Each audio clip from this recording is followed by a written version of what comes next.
Bonjour à tous, dans cette nouvelle vidéo, je vais vous montrer deux façons d'emmancher une lime. C'est parti!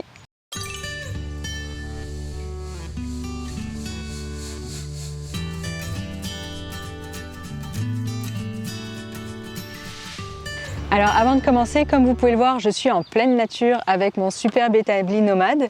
Mais j'ai eu l'occasion en fait, avant de quitter la France, de filmer l'emmanchage de mes limes dans l'atelier de Jill de Vaea Designs, que je remercie d'ailleurs chaleureusement de m'avoir prêté. Alors du coup c'est une première vidéo que je fais de démonstration voilà, en pleine nature, donc avec du bruit tout autour et tout ça. Je ne sais pas ce que ça va donner, mais je ne pense pas que ça nuise aux explications. Donc on est parti. Alors quand vous achetez des limes, en fait, déjà il existe différentes grosseurs de limes, vous le savez.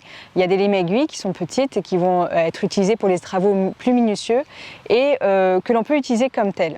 Et on a les grosses limes qui donc elles aussi vont avoir des grosseurs variables en fonction souvent de leur longueur, mais que on va acheter, quand on va les acheter en fait, elles vont venir sans manche.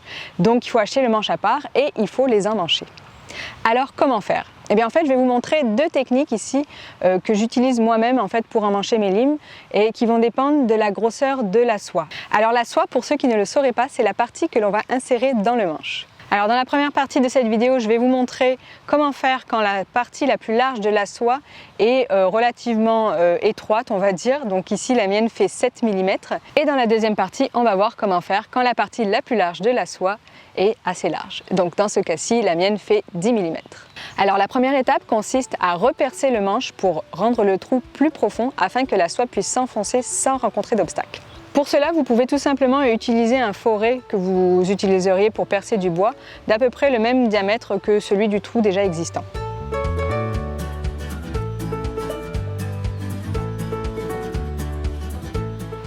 Étant donné que la soie n'est pas ronde mais a un profil plutôt rectangulaire et plus large en haut, vous pouvez agrandir le trou de manière à l'allonger dans une direction et ainsi lui donner grosso modo le même profil. Par contre, il n'est pas nécessaire de le faire jusqu'en bas du trou puisque la soie est plus étroite en bas qu'en haut. Donc vous devez vraiment vous concentrer sur le haut du trou. En procédant ainsi, la lime pourra s'enfoncer plus facilement et cela évitera au bois de se fendre. Alors une fois que votre manche est prêt, vous pouvez insérer votre lime bien à la verticale, tête vers le bas, dans un étau dont les mâchoires sont recouvertes par des mordaches. Celles-ci vont permettre de protéger votre lime durant tout le processus.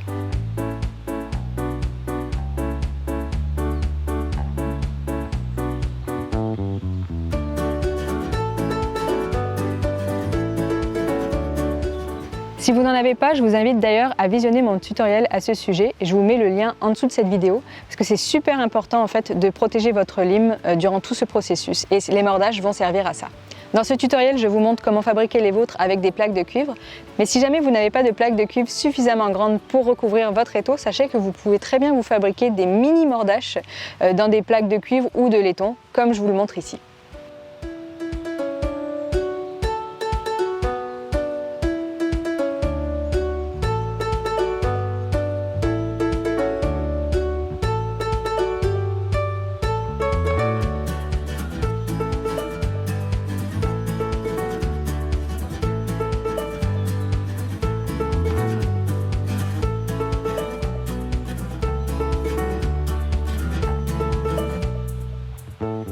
Celle-ci devrait faire l'affaire pour protéger vos limes durant l'emmanchage.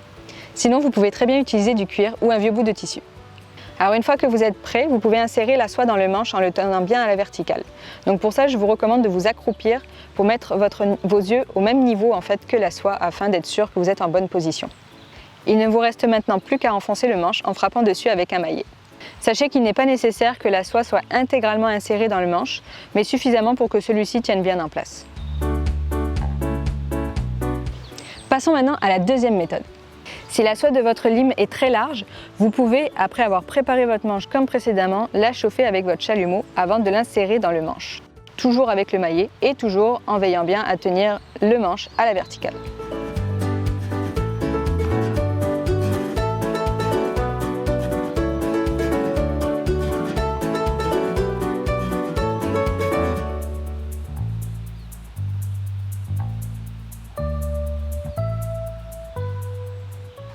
À quoi cela va servir? Eh bien la chaleur ainsi emmagasinée dans le métal va faire brûler le bois uniquement là où il sera en contact avec la soie, ce qui lui permettra de prendre exactement la même forme. De ce fait, le manche tiendra bien en place et le bois ne risquera pas de se fendre.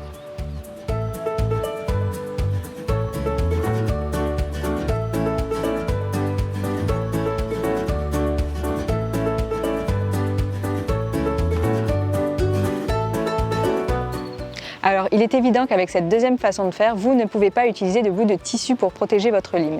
Il faudra donc vous fabriquer des manches en métal. Pour conclure cette vidéo, sachez qu'il existe des manches vissables qui sont très pratiques et qui font très bien l'affaire. Ça peut être une bonne alternative si vous n'êtes pas assez à l'aise d'emmancher vous-même vos limes.